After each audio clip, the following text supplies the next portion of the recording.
আগের ভিডিওতে আপনাদেরকে আমি জানিয়েছিলাম ব্রেকফাস্ট আর ইফতার কিভাবে কোরিলেটেড। আজকে কথা বলবো সেহরি নিয়ে।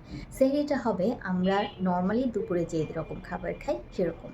যদিও আমরা পুষ্টিবিদেরা বা হেলথ প্রফেশনালসরা বলে থাকি যে আমাদের রাজার মতো খেতে হবে সকালবেলায় এবং প্রজার মতো খেতে হবে দুপুরবেলায়, রাতে খেতে হবে ফকিরের মতো।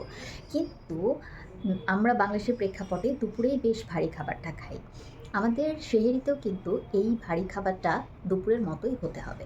অর্থাৎ আপনার যে খাবার তালিকা সেখানে carbohydrate, protein, fat, vitamin, minerals, পানি সব কিছুই রাখতে হবে এবং এমন ধরনের খাবার সিলেক্ট করতে হবে যেগুলো আস্তে আস্তে সারাদিনে আপনাদেরকে এনার্জি দিবে এবং আস্তে আস্তে সেটা হচ্ছে এনার্জি কমতে থাকবে।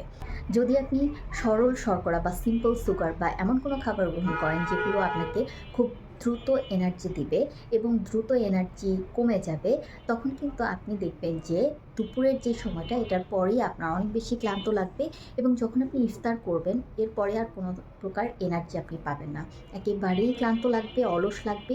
সেজন্য আপনাদেরকে বলবো অবশ্যই আপনার সেহরিটা খুব সুন্দরভাবে প্লেটে সুষম খাবার দিয়ে পরিপূর্ণ হতে হবে।